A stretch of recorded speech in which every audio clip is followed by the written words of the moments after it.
সরকার যদি এগুলো মানে দাবি মানে তাহলে সরকারের কাছে আমরা অনেক কৃতজ্ঞ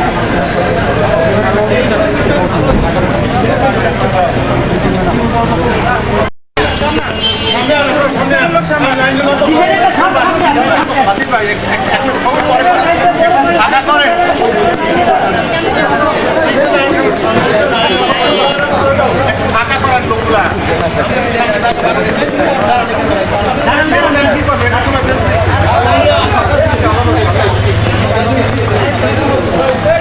কথা বলতে পারে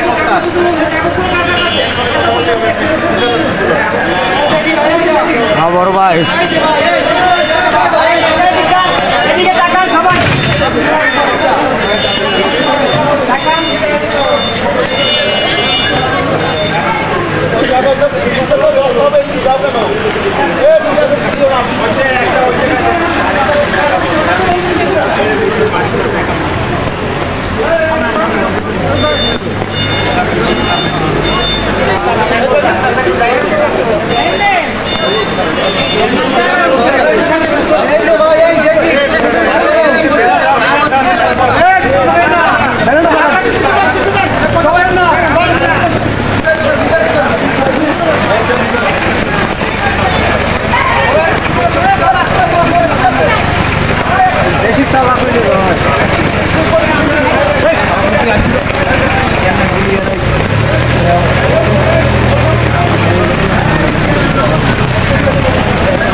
ভাই জন বলার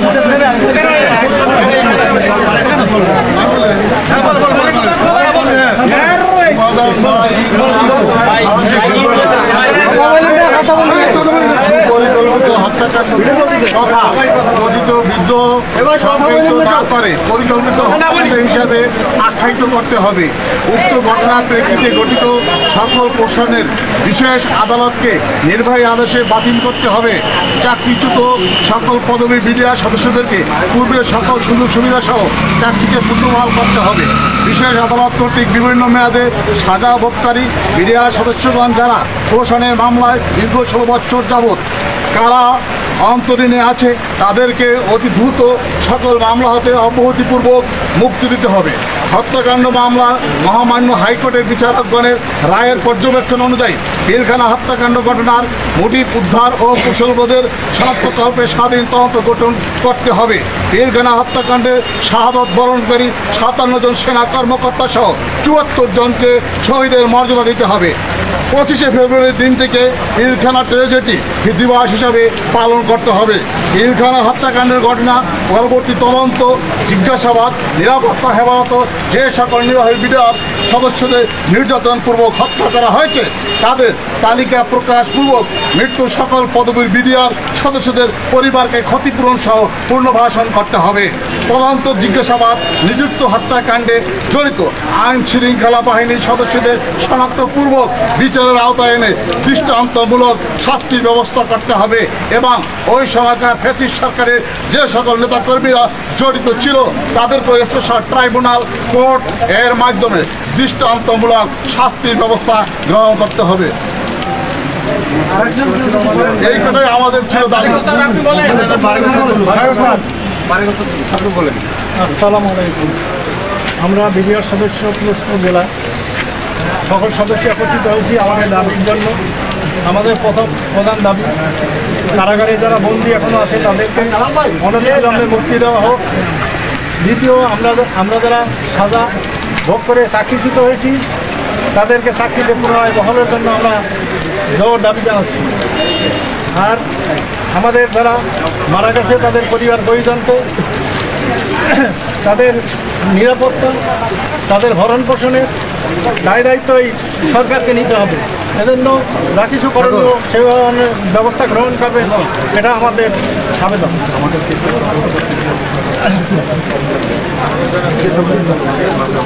জিজ্ঞাসাবাদের নামে আমাদের যে সকল সদস্য মৃত্যুবরণ করছে তাদেরকে শহীদের মর্যাদা অন্তর্ভুক্ত করো তো তাদের পরিবার পরিজনকে পুনর্বাসনের ব্যবস্থা করতে হবে। আমাদের কিছু তদন্ত প্রতিনিধি সকল আর কেউ বলবে নাকি? মেয়েরা কিছু বলেনি? মেয়েরা আপনারা কেউ কিছু বলবেন?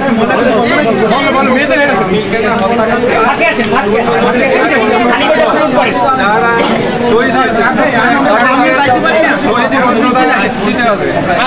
সামনে গেলে হয় বৃষ্টি নেই।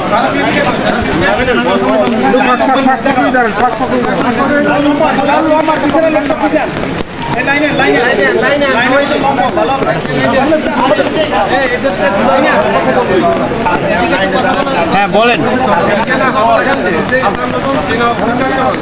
যারা মৃত্যুবরণ করেছে তাদেরকে শহীদ মর্যাদা দিতে হবে এবং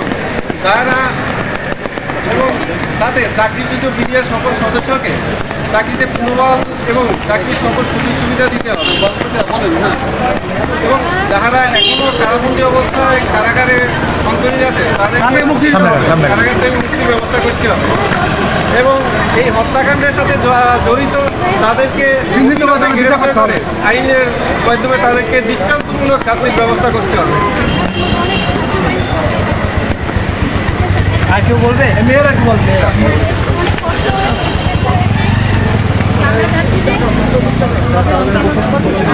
পরবর্তীকালীন সরকার ডক্টর ইউনূস স্যার আমাদের কিছু সাহায্য করুক বা আমাদের ফ্যামিলি কাউকে জবে নিক আগের মতো চাকরি ফেরত চাই এরকম সব কিছু সকল সুযোগ সুবিধা বিরাটে যত সকল সুযোগ সুবিধা হয় সব কিছু আমাদেরকে দেওয়া হোক।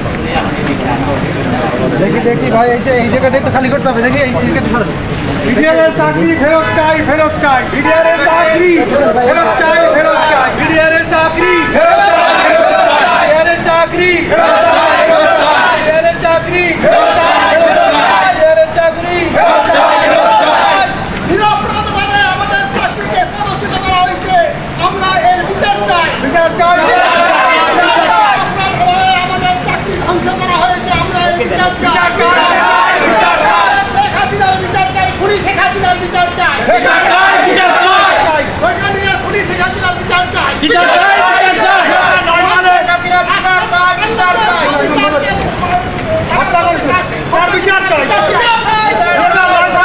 আওয়ামী লীগ সরকার ক্ষমতায় না আসলে এই বিডিআর হত্যাকাণ্ড ঘটছে না। শেখ হাসিনার পরিকল্পিত হত্যাকাণ্ড তার হাসিনার সঠিক তদন্ত করে তাকে ভারত থেকে ফিরিয়ে আনে, তার ফাঁসি হোক এই দাবি আমরা 2009 সালে শেখ হাসিনা সরকার ক্ষমতা না আসলে এই বিডিআর হত্যাকাণ্ড ঘটতো না। এই হত্যাকাণ্ড ছিল বিডিআর শেখ হাসিনার পরিকল্পিত হত্যাকাণ্ড। বিডিআরকে ধ্বংস করা তার শুধু একমাত্র ভয়, ভারতকে খুশি করা ছিল তার পরিকল্পনা। ভারতকে খুশি করার জন্য সে বিডিআরকে হত্যা করে নীতিকে বানিয়েছে। আমরা এই বিডিআরকে আবার পুনরায় বিডিআরকে চাই এবং তাদের চাকরি হয়েছে এই কারণে মারা গেছে প্রত্যেকে চাকরিতে বহাল করতে চাই। খালি আমাদের চাকরি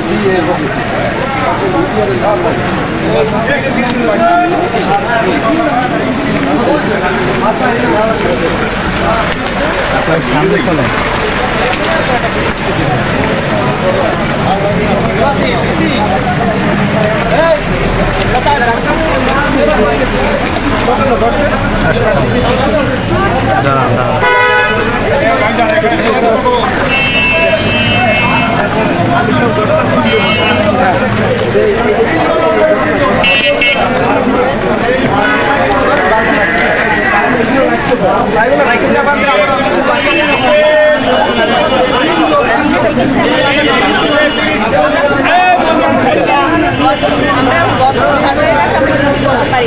এখন আমরা অন্তর্বর্তীকালীন সরকার ডক্টর ইউনূস স্যারের কাছে আবেদন যে আমরা যেন পাই আর সকল চাকরি সবার মানে চাকরি হচ্ছে ফেরত দাম করুন। এখন আমাদের সরকার যদি এগুলো মানে দাবি মানে তাহলে সরকারের কাছে আমরা অনেক কৃতজ্ঞ।